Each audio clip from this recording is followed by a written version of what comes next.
ఆశీర్వాద కూడిక. ఇక్కడ మేము మా కుటుంబాలను కట్టుకున్నాం. మరి మీరు? అయితే ప్రతి శుక్రవారం రాజమహేంద్రవరంలో జరిగే ఈ కుటుంబ ఆశీర్వాద కూడికలో పాల్గొనండి.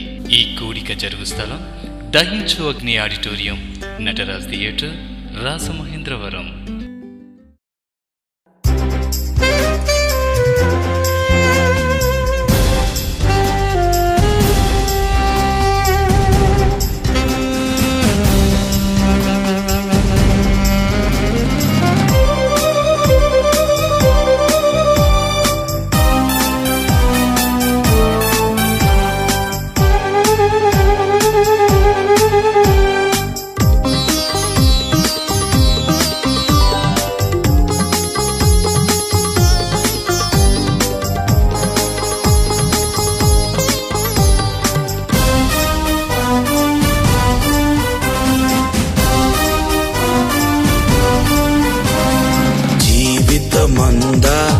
యేసుని పాడి పొగడి ఆనందింతును. జీవితమందా యేసుని పాడి పొగడి ఆనందింతును. కృపా నిత్యముండును, ప్రతిదినము కృతగా ఉండును. నీ కృపా నిత్యముండును, ప్రతిదినము కృతగా ఉండును. జీవితమందా యేసుని పాడి పొగడి ఆనందింతును.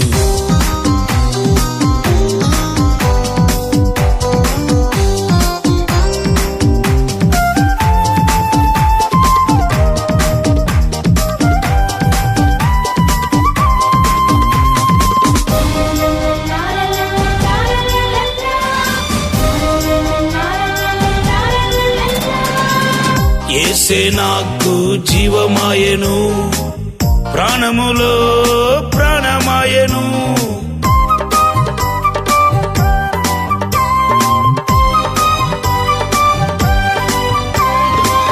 యేసే నాకు జీవమాయెను, ప్రాణములో ప్రాణమాయెను.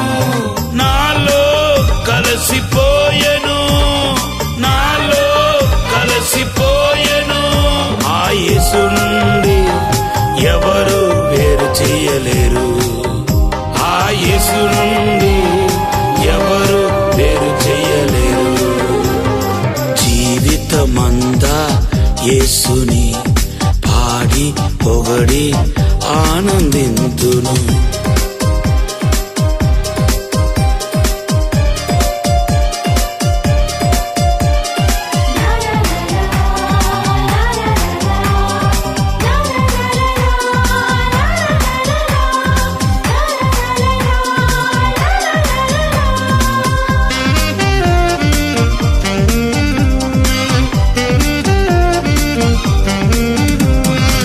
ప్రభువు చేసిన దినమిది, విజయపు రోజు కాదా ఇది.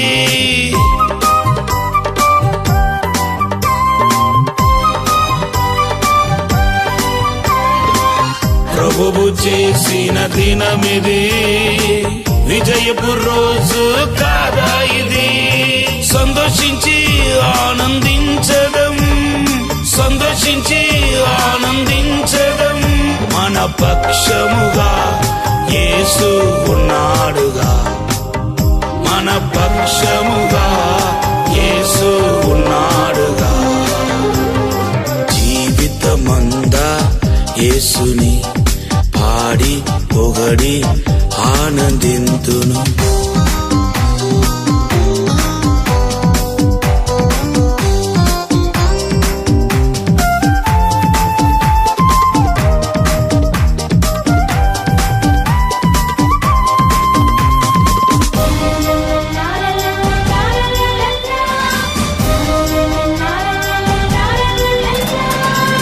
యేసే నాకు బలమాయెను, యేసే నాకు గీతమాయెను.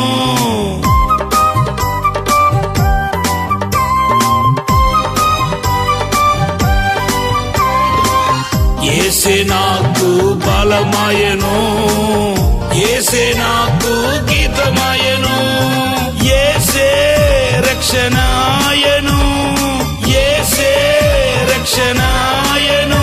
నా గుడారములో రక్షణ సునాదముండును, నా గుడారములో రక్షణ సునాదముండును. జీవితమందా యేసుని పాడి పొగడి ఆనందింతును, జీవితమందా యేసుని పాడి పొగడి ఆనందింతును. కృపా నిత్యముండును, ప్రతిదినము కృతగా ఉండును. నీ కృపా నిత్యముండును, ప్రతిదినము కృతగా ఉండును.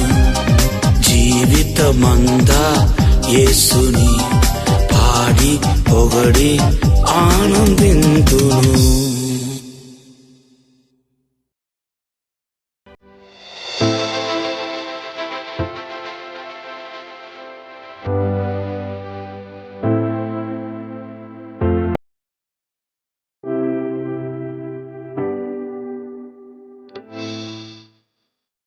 ఎఫెసీ పత్రిక 4వ అధ్యాయం 3వ వచనాన్ని చదువుదాం. మీరు పిలువబడిన పిలుపునకు తగినట్లుగా దీర్ఘశాంతముతో కూడిన సంపూర్ణ వినయముతోనూ సాత్వికముతోనూ నడుచుకొనవలెనని ప్రభువును బట్టి ఖైదీనైన నేను మిమ్మును బతిమాలుకొనుచున్నాను. హల్లెలూయా. తరువాత చూడండి, ఎఫెసీ పత్రిక 1వ అధ్యాయం 17వ వచనం చదువుదాం. మరియు మీ మనోనేత్రములు వెలిగింపబడినందున ఆయన మిమ్మును పిలిచిన పిలుపు వల్లనైన నిరీక్షణ ఎట్టిదో, పరిశుద్ధులలో ఆయన స్వాస్యము యొక్క మహిమైశ్వర్యం ఎట్టిదో, ఆయన క్రీస్తునందు వినియోగపరిచిన బలాతిశయమును బట్టి విశ్వసించు మన యందు ఆయన చూపుచున్న తన శక్తి యొక్క అపరిమితమైన మహత్యమెట్టిదో మీరు తెలుసుకొనవలనని మన ప్రభువైన యేసుక్రీస్తు యొక్క దేవుడైన మహిమా స్వరూపియగు తండ్రి తన్ను తెలుసుకొనుట యందు మీకు జ్ఞానమును ప్రత్యక్షతను గల మనసు అనుగ్రహించినట్లు నేను నా ప్రార్థనల యందు మిమ్మును గూర్చి విజ్ఞాపన చేయుచున్నాము. హల్లెలూయా. చూడండి, 2వ పేతురు పత్రిక 1వ అధ్యాయం 10వ వచనాన్ని చదువుదాం. అందువలన సహోదరులారా, మీ పిలుపునకు ఏర్పాటును మీ నిత్యము పిలుపును ఏర్పాటును నిత్యము నిశ్చయం చేసుకొనుటకు మరీ జాగ్రత్త మరి జాగ్రత్త పడుడి. మీరు పెట్టారా? ఇక్కడ మనము చదువుకున్న ఈ వాక్య భాగాల్లో మన పిలుపును గూర్చి మనము ఎంత జాగ్రత్త వహించవలసి ఉందో, ఆ పిలుపులో నిలిచి ఉండడానికి మనము ఎంత ఆసక్తి కనపరచవలసి ఉందో తెలియచేయబడుతుంది. దేవుడు మనల్ని పిలిచాడు అనేది సంపూర్ణమైన వాస్తవం. దేవునికి స్తోత్రం. ఆయన రక్షణ కొరకు మనల్ని పిలవడమే కాదు, కానీ ఆ రక్షణ తరువాత మనము ఆయన ఘనమైన సేవ చేయాలని మనం పిలువబడ్డాం. ఈ ఘనమైన సేవకి పిలువబడుతూ ఈ ఉన్నతమైన పిలుపుని అందుకున్న మనము మన పిలుపు ఏర్పాటును ఎప్పటికప్పుడు నిశ్చయం చేసుకోవడానికి జాగ్రత్త పడవలసిన వారిగా ఉన్నాం. దేవునికి స్తోత్రం. మన పిలుపుని ఏర్పాటును మనం ఏం చేయాలి అంటే నిశ్చయం చేసుకోవడానికి మరీ జాగ్రత్త పడవలసి ఉంది. మనకి దేవుడిచ్చిన ఉన్నతమైన పిలుపుని ఏర్పాటుని మనము నిశ్చయం చేసుకోవడమే కాదు, ఎఫెసీ పత్రికలో అంటున్నాడు, దానికి తగిన జీవితం కూడా మీకు ఉండాలి అంటున్నాడు. దానికి తగిన జీవితం 4వ అధ్యాయంలో అంటాడు, మీ పిలుపునికి తగిన జీవితంతో తగినట్లుగా మీరు దీర్ఘశాంతంతో సంపూర్ణ వినయముతో సాత్వికంతో నడుచుకునవలనని ఖైదీనైన నేను మిమ్మల్ని ఏం చేస్తున్నాను, బ్రతిమలాడుకుంటున్నాను అంటున్నాడు. మీ పిలుపుకి తగినట్లుగా జీవించాలని కూడా మిమ్మల్ని బ్రతిమలాడుకుంటున్నాను. మీ పిలుపు మీకు తెలిసాక మరెందుకు దానికి తగినట్లు ఎందుకు జీవించరు, ఎందుకు దాన్ని అనుసరించి మీరు ప్రవర్తించరు అని ఖైదీనై నేను మిమ్మల్ని బ్రతిమలాడుతున్నాను అని ఎఫెసీ పత్రికలో అపోస్తలుడైన పౌలు తెలియజేస్తున్నాడు. ఆ మొదటి అధ్యాయంలో కూడా ఇదే విషయాన్ని మాట్లాడుతున్నాడు. మీ పిలుపు వలనైన నిరీక్షణ, పరిశుద్ధుల్లో మీకున్న స్వాస్థ్యాన్ని గూర్చి మీరేం చేయాలి అంటే జాగ్రత్త వహించండి అంటున్నాడు. దేవునికి స్తోత్రం, హల్లెలూయా. అది మహత్యంతో శక్తితో స్థిరపరచబడింది అని తెలియజేస్తూ ఉన్నాడు. కాబట్టి ఈ రోజున దేవుని గంటలుగా మనం పిలువబడ్డాం, దైవ సేవకి పిలువబడ్డాం, దేవుడి కాడి మోయడానికి మనం పిలువబడ్డాం, దేవుని కోసం మనం ప్రత్యేకంగా ఎన్నుకోబడ్డాం. మనం దైవ కార్యాలు చేయవలసి ఉంది, దేవుని రాజ్యాన్ని మనం స్థాపించవలసి ఉంది.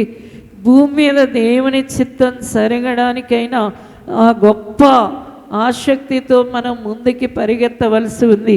కాబట్టి మనము దానికి తగ్గ జీవితం కోసం ఎప్పటికప్పుడు దాని విషయంలో నేను పిలువబడిన వ్యక్తిని, నేను దేవుని చేత ఏర్పాటు చేయబడిన వ్యక్తిని, దేవుని చేత ఎన్నుకోబడిన వ్యక్తిని అని మనల్ని మనం ఏం చేయాలి అంటే నిశ్చయం చేసుకుంటూ అది స్థిరపరచుకుంటూ జాగ్రత్త వహించవలసి ఉంది అంటున్నాడు. దేవునికి స్తోత్రం, హల్లెలూయా. మనము దేవుని బిడ్డలారా ఆది కాండములో మనము చూసినప్పుడు ఒక అద్భుతమైన వ్యక్తి మనకి కనబడుతున్నాడు. ఆది కాండం 37వ అధ్యాయములో మనకు కనబడుతున్న యోసేపుని దేవుడు ప్రత్యేకంగా ఆ దినాలలో పిలుచుకున్నాడు. దేవుని బిడ్డలారా, దేవుడి కొరకు ఒక జనాంగం, ప్రత్యేకమైన ఒక జనాంగం లేనప్పుడు అన్యసనుల్లో నుండి దేవుడు అబ్రహాముని ఏర్పాటు చేసుకుని పిలుచుకున్నట్లుగా మనకి పరిశుద్ధ గ్రంథం తెలియజేస్తూ ఉంది. మెసొపొతేమియాలో అబ్రహాం ఉన్నప్పుడు మహిమగల దేవుడు అతనికి ప్రత్యక్షమై అతన్ని ఏం చేసుకున్నాడు, పిలుచుకున్నాడు. అతన్ని పిలుచుకున్న తరువాత అతని ఏర్పాటు గురించి దేవుడు తెలియచేస్తున్నాడు. నీవే కాదు, నీకు ఒక సంతానాన్ని నేను ఇవ్వబోతున్నాను. ఆ సంతానం ఇసుక రేణువుల్లాగా ఉండబోతుంది, ఆకాశ నక్షత్రాల్లాగా ఉండబోతుంది. కాబట్టి నీ సంతానం నా సంతానంగా ఉండబోతుంది, ఒక రాజ్యంగా ఉండబోతుంది అని దేవుడు తన పిలుపుని, తన ఏర్పాటుని అబ్రహాముకి తెలియచేశాడు. హల్లెలూయా, హల్లెలూయా. అబ్రహాముకు ఆ పిలుపు, ఏర్పాటు తెలియచేయబడిన తరువాత అబ్రహాం ఏం చేస్తున్నాడు అంటే ఒక అద్భుతమైన విధానంలో నడుస్తున్నాడు. ఆ దినాలలో ఉన్న అన్యజనులందరిలో నుండి కూడా అతడు వేరు చేయబడినట్లుగా మనకు కనబడుతుంది, ఒక ప్రత్యేకించబడినట్లుగా కనబడతా ఉంది. అప్పటి వరకు ఉన్న అన్యజనుల్లో నుండి ఇక వారి పద్ధతులు, వారి విధానాలు, వారి మాటలు అన్నిటి నుండి వేరు చేయబడి దేవుడు తెలియజేస్తున్న స్థలానికి అబ్రహాము నడుచుకొని బయలుదేరుతున్నట్లుగా మనం చూడగలుగుతున్నాం. దాని కొరకు అబ్రహాం ఎంత త్యాగం చేస్తాడంటే, దేవుని బిడ్డలారా, తన ఇంటి వారిని, తన బంధువుల్ని, తన స్వకీల్ని, తన ఊరిని వదిలివేయడానికి నిశ్చయించాడు. హల్లెలూయా. ఎందుకంటే దేవుడు నన్ను పిలిచాడు, దేవుడు నన్ను ఏర్పాటు చేసుకున్నాడు, దేవుడు నన్ను ఎన్నుకున్నాడు, దేవుడు నన్ను ప్రత్యేకపరుచుకున్నాడు. కాబట్టి వీళ్ళందరూ నాకు ముఖ్యం కాదు, వీళ్ళందరితో ఇక నాకు పని లేదు. కాబట్టి వాళ్ళందరికంటే నాకెవరు ముఖ్యము అంటే దేవుడే ముఖ్యము అని దేవుడు కోసం తన్ను తాను ప్రత్యేకపరుచుకున్న అబ్రహాము మనకి కనబడుతున్నాడు. ఆ తరువాత దేవుడు అబ్రహాము సంతానమైన ఇస్సాకుని దేవుడు ఏర్పాటు చేసుకున్నాడు. దేవునికి స్తోత్రం. దేవుడికి హగరు ద్వారా ఇస్మాయేలు పుట్టాడు, కానీ దేవుడు ఏర్పాటు చేసుకోలేదు. ఆ తరువాత కెతూరా ద్వారా దేవుడు అబ్రహాము పిల్లలు కన్నాడు, కానీ వారిని కూడా దేవుడు ఏర్పాటు చేసుకోలేదు. ఆ ఏర్పాటు, పిలుపు ఎవరికి వచ్చింది అంటే ఇస్సాకుకి వచ్చింది. దేవునికి స్తోత్రం, హల్లెలూయా. తండ్రి అడుగు చాడల్లో నడుస్తూ ఇస్సాకు కూడా ఆ పిలుపుకు తగిన జీవితం జీవిస్తూ ఉన్నాడు. అమ్మో, నేను దేవుని చేత ఏర్పాటు చేయబడ్డాను, అందుకనే తన సొంత నిర్ణయాన్ని తన పెళ్ళిలో కూడా అతడు చేయకుండా మౌనంగా ఉండిపోయాడు. ఎందుకోసం అంటే నేను పిలువబడిన వ్యక్తిని, నేను ఏర్పాటు చేయబడిన వ్యక్తిని, నేను ప్రత్యేకించబడిన వ్యక్తిని అని గుర్తించి ఆఖరికి తన వివాహ విషయంలో కూడా తన నిర్ణయం తీసుకోలేదు.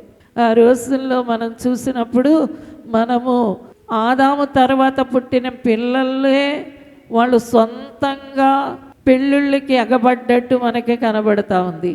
నవాహు దినాల్లోనే మనసొచ్చిన వాళ్ళని చేసుకున్నట్టుగా కనబడతా ఉంది.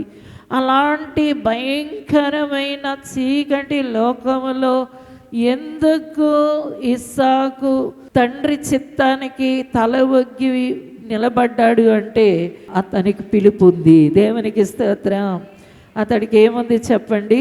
పిలుపు ఉంది, అతడికి ఏర్పాటు ఉంది. కాబట్టి తన పిలుపుని ఏర్పాటుకి తగిన జీవితం జీవించడానికి తండ్రి గారికి తన వివాహ బాధ్యతని పూర్తిగా అప్పగించిన వాడుగా కనబడుతున్నాడు.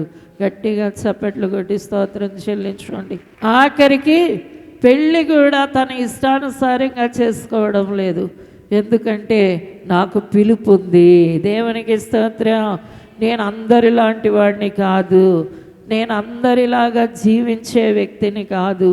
పిలుపు ఏర్పాటు అంటే దేవుని బిడ్డలారా, దేవుడు నిన్ను కోరుకున్నాడు, దేవుడు నిన్ను ఎన్నుకున్నాడు. కాబట్టి ఇక నీ మనసు వచ్చినట్టు బతకు, నీ బుద్ధి చెబుతున్నట్టు బతకు, నీ ఇష్టానుసారంగా జీవించకు. ఎవరో ఒక మనిషి చెప్పినట్లు నువ్వు అనుసరించకూడదు. దేవాది దేవుడు, సాక్షాత్తు దేవాది దేవుడు నీకేం చెబుతున్నాడో అక్షరాల అది చెయ్యడానికి తీర్మానించడమే, నిర్ణయించడమే దేవుని పిలుపు ఏర్పాటయ్యింది. ఇస్సాకు కూడా పిలుపుకి ఏం చేశాడు చెప్పండి? తన మీద ఉన్న దైవ పిలుపుకి లోబడిపోయాడు. తన మీద ఉన్న దైవ నిర్ణయానికి, చిత్తానికి, ఏర్పాటుకి లోబడిపోయాడు. తరువాత మనకి కనబడుతున్న వ్యక్తి ఎవరు అంటే యాకోబు. తరువాత కనబడుతున్న వాళ్ళు ఎవరు? యాకోబు. దేవుడు జ్యేష్ఠుల్ని ఎన్నుకుంటాడు. అయితే ఏసావు ఎన్నిక చేయబడాలి, యాకోబు పక్కన ఉండాలి. కానీ లేని దాన్ని పొందడానికైనా ఒక ఆసక్తి, ఆతృత ఎవరు కలిగి ఉన్నారు అంటే యాకోబు కలిగి ఉన్నాడు. హల్లెలూయా. దేవుడు అతన్ని ఎన్నుకున్నాడు, ఏర్పాటు చేసుకున్నాడని అతనికి తెలియదు. ఎందుకంటే తల్లి గర్భంలోని ఇది జరిగింది. కానీ అతడు ఏం చేస్తున్నాడు అంటే ఆ ఏర్పాట్లో, ఆ పిలుపులో నడుచుకుంటున్నాడు. దేవుని బిడ్డలారా, తనకి లేనిది కూడా తన ఆసక్తి వల్ల పొందుకోవడానికి నిర్ణయించాడు. హల్లెలూయా. ఇక్కడ యాసావును చూస్తే యాసావు ఏం చేస్తున్నాడు అంటే దేవుడు నన్ను పిలుచుకోవాలి, దేవుడు నన్ను ఎన్నుకోవాలి, దేవుడు నన్ను ఏర్పాటు చేసుకోవాలి, నేను మొదట పుట్టాను కదా, నేను దేవుడికి చెందాలి అనే కోరిక లేనివాడిగా మనకి కనబడుతున్నాడు. ఆ కోరిక అతనిలో లేదు. అయితే యాకోబుకైతే దేవుడు పిలుపుని గూర్చి, దేవుని ఏర్పాటుని గూర్చి ఒక చక్కటి కోరికని కలిగి ఉన్నాడు. దేవునికి స్తోత్రం. హల్లెలూయా. అందుకని తండ్రి దీవెనలు కూడా తన మీదకి రావడానికి ఇష్టపడ్డాడు. ఒకవేళ శాపం వస్తే అది నాకు వద్దు అని చెప్పేస్తున్నాడు. వాళ్ళ అమ్మ వాగ్దానం చేసిన తర్వాత ముందుకు వెళుతున్నాడు. వాళ్ళ అమ్మ చెప్పింది, ఒరే శాపం వస్తే అది నేను తీసుకుంటానురా, మీ తండ్రి దీవెన అయితే నువ్వు తీసుకోరా అంటే దీవెనే కావాలి. దేవునికి స్తోత్రం. నాకేం కావాలి? దీవెన కావాలి.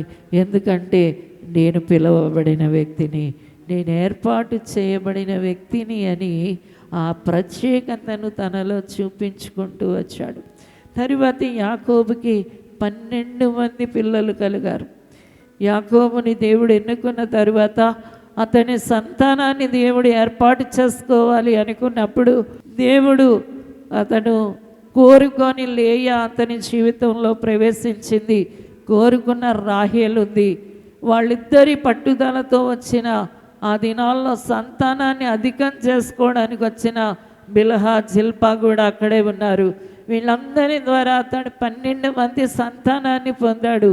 అయితే దేవుడి ఏర్పాటు ఎవరి మీదకి వచ్చింది అంటే, ఇశ్రాయేలు అనే ఒక జాతి స్థిరంగా, బలముగా, దృఢముగా దేవుని కొరకు నిలబెట్టబడడానికి దేవుడికి ఇప్పుడు ఒక సాధనం కావలసి వచ్చాడు. ఆ సాధనమే యేసేపై ఉన్నాడు. దేవునికి స్తోత్రం, హల్లెలూయా. ఆ సాధనం ఎవరు చెప్పండి? యేసేపు. యేసేపు ఇప్పుడు దైవ ఏర్పాటులో ఉన్నాడు, దైవ చిత్తములో ఉన్నాడు, దేవుని ప్రణాళికలో ఉన్నాడు, దేవుని పిలుపులో ఉన్నాడు. అయితే ఆ పిలుపులో విన్న వ్యక్తికి తగినట్లుగా ఎవరు నడుస్తున్నారు అంటే యేసేపు నడుస్తూ ఉన్నాడు. హల్లెలూయా. 12 మంది చెడుతనం చేస్తున్నా ఈ 37వ అధ్యాయంలో చూస్తే మనకి కనబడుతుంది, జిల్పా కుమారులు, బిల్హా కుమారులు చేసే చెడుతనం విషయంలో ఆ సమాచారాన్ని తీసుకొచ్చి ఎవరికి తెలియచేస్తున్నాడంటే తన తండ్రికి తెలియచేస్తున్నాడు. ఎందుకంటే అతడు పిలుపుకు తగిన జీవితాన్ని జీవిస్తున్నాడు. దేవుని బిడ్డలారా, దైవ పిలుపు పొందుకున్న వాళ్ళకి, దైవ ఏర్పాట్లో ఉన్న వారికి, దేవుడు నన్ను నిర్ణయించుకున్నాడు ఈ భూమి మీద, ఏదో ఆయన ఒక పనిని నా చేత చేయించుకోవాలనుకుంటున్నాడు అనుకునే వ్యక్తి యొక్క మొట్టమొదటి లక్షణం ఎవరిలో కనబడుతుంది అంటే ఈరోజు యేసేపులో కనబడతా ఉంది. అందుకనే అపోస్తలుడైన పేతురు మొదటి పత్రికలో 2వ అధ్యాయం 9వ వచనంలో రాస్తున్నాడు, మీరు చీకటి నుండి ఆశ్చర్యకరమైన నా వెలుగులోకి పిలువబడ్డారు. అంటే మీరు వేరు చేయబడ్డారు. చీకటి నుండి మీరు ఏం చేయారు? వేరు చేయబడ్డారు. అందుకనే పేతురు తన మొట్టమొదటి ప్రసంగంలో కూడా ఇదే విషయాన్ని నొక్కి చెప్తున్నాడు. మీరు ఈ మూర్ఖతరము నుండి వేరై రక్షణ పొందండి. మీరు పిలువబడిన వారు, మీరు దేవుని చేత ఏర్పాటు చేయబడిన వారు కాబట్టి ఈ మూర్ఖులతో మీరు కలిసి ఉండడానికి వీల్లేదు. మీరు వారి నుండి వేరై రక్షణ పొందండి అని చెప్తున్నాడు.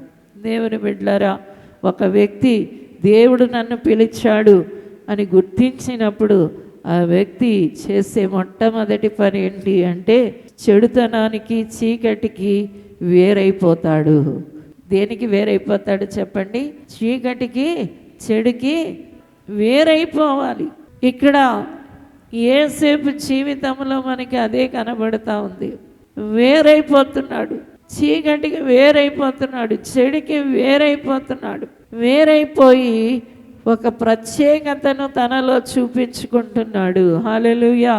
అందుకనే దెస్సలోనిక పత్రికలో కూడా దేవుడు అంటున్నాడు, మీరు పరిశుద్ధంగా ఉండడానికే పిలువబడ్డారు. హల్లెలూయా. కాబట్టి పరిశుద్ధంగా ఉండడానికి మీరు పిలువబడ్డారు. ఇది మీ ఎడల దేవుని చిత్తమై ఉంది అంటున్నాడు. 1వ దెస్సలోనిక 4వ అధ్యాయంలో దేవుడి కొరకు పిలువబడినప్పుడు అతడిలో ఉండవలసిన మొట్టమొదటి క్రియను గురించి తెలియజేస్తా ఉన్నాడు. దేవుని బిడ్డలారా, ఈ రోజున దేవుడు పిలుచుకున్న వారి జీవితాలలో వారు చేసిన మొట్టమొదటి కార్యం ఏంటి అంటే మేము దేవుని కొరకు పిలువబడ్డాం, దేవుడి కొరకు ఏర్పాటు చేయబడ్డాం, దేవుడికి మేము ఎన్నిక చేయబడ్డాం. కాబట్టి మేము పరిశుద్ధంగా, ప్రత్యేకంగా ఉండాలి. దేవునికి స్తోత్రం.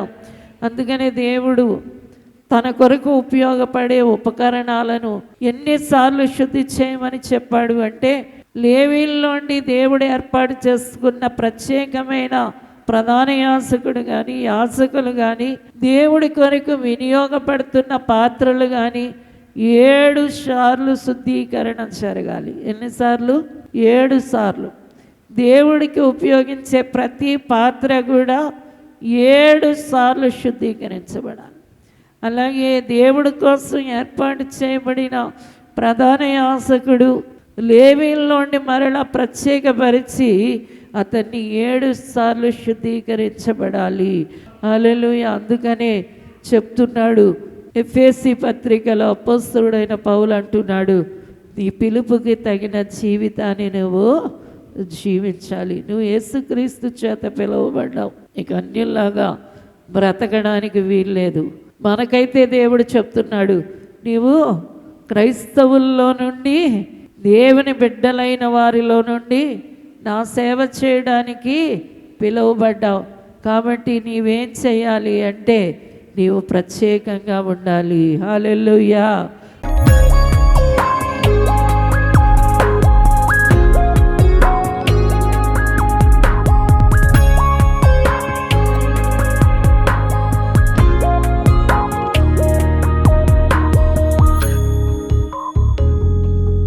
ప్రార్థన చేద్దాం. పరిశుద్ధమైన తండ్రి, అయ్యా నీ వాక్కుని విన్న నీ బిడ్డలు యేసు నామములో బలపరచబడుదురుగాక, యేసు నామములో స్థిరపరచబడుదురుగాక, యేసు నామములో ప్రభువా అయ్యా నీ పిలుపుకి తగిన జీవితాన్ని జీవించుదురుగాక, పిలుపులో ఏర్పాటులో జాగ్రత్త కలిగి ఉందురుగాక. అయ్యా నీకు వందనాలు చెల్లిస్తున్నాం. ఆ మహిమైశ్వర్యాన్ని, ఆ మహాశక్తిని గ్రహించి నడుచుకొందురుగాక. ఆశీర్వదించండి, అభిషేకించమని యేసునామమున అడుగుచున్నాము తండ్రి. ఆమేన్, ఆమేన్. సికింద్రాబాద్లో దహించు అగ్ని 7 గంటల స్తుతి ఆరాధన మార్చి 20వ తేదీన ఉదయం 10 గంటలకు ప్రారంభించబడును. ఈ కూడికలో డాక్టర్ థామస్ గారు కుటుంబ సమేతంగా శక్తివంతమైన ఆరాధన చేసి వాక్య సందేశం అందించి ప్రతి ఒక్కరి కొరకు వ్యక్తిగతంగా ప్రార్థించెదరు. స్తుతి ఆరాధన ద్వారా వచ్చే విడుదల మరియు స్వస్థతను పొందుటకు త్వరపడండి. స్థలం YMCA హాల్, క్లాక్ టవర్ దగ్గర, సికింద్రాబాద్. మరిన్ని వివరాలకు 9494940072. భీమవరంలో అభిషేక స్వస్థత కూడిక మార్చ్ 25వ తేదీన ఉదయం 9 గంటల నుండి ప్రారంభించబడును. ముఖ్య ప్రసంగికులు సిస్టర్ క్యాథరిన్ గారు, దహించు అగ్ని మినిస్ట్రీస్, రాజమహేంద్రవరం. రోగములతో ఉన్నారా? చేతబడి శక్తుల చేత పీడింపబడుతున్నారా? అప్పుల సమస్యలతో ఉన్నారా? ఈ కూడికలో మీ ప్రతి సమస్యకు ప్రార్థన చేయబడును. స్థలం PCR function hall, K11 gym ఎదురుగా, PP రోడ్, చినరంగానిపాలెం సెంటర్, భీమవరం. ఇది కుటుంబ ఆశీర్వాద కూడిక. ఇక్కడ మేము మా కుటుంబాలను కట్టుకున్నాం. మరి మీరు? అయితే ప్రతి శుక్రవారం రాజమహేంద్రవరంలో జరిగే ఈ కుటుంబ ఆశీర్వాద కూడికలో పాల్గొనండి. ఈ కూడిక జరుగు స్థలం దహించు అగ్ని ఆడిటోరియం, నటరాజ్ థియేటర్, రాజమహేంద్రవరం. రాజమహేంద్రవరంలో దహించు అగ్ని 7 అభిషేక స్వస్థత ఆదివారపు ఆరాధనలు ఫిబ్రవరి 15వ తేదీ నుండి ప్రారంభించబడును. రాజమహేంద్రవరంలో దహించు అగ్ని అభిషేక ఆదివారపు ఆరాధన ఇప్పుడు ప్రతి ఆదివారం ఉదయం 9:30 నుండి ప్రారంభించబడును. తప్పక పాలు పొందండి, దైవిక ఆశీర్వాదం పొందండి. స్థలం దహించు అగ్ని ఆడిటోరియం, నటరాజ్ థియేటర్, రాజమహేంద్రవరం. మీ ప్రార్థన అవసరతలకు 9494940072 మరియు 73. ఈ టీవీ కార్యక్రమాన్ని చూసి ఆశీర్వదించబడినట్లయితే దహించు అగ్ని టీవీ పరిచర్యకు మరియు బ్లెస్సింగ్ ల్యాండ్ కు సహకరించండి. Dahinchu Agni trust current account number 357222444370, State Bank of India, main branch, Rajamahendravaram. My address doctor Thomas, Dahinchu Agni ministries, తుమ్మలోవా, Rajamahendravaram.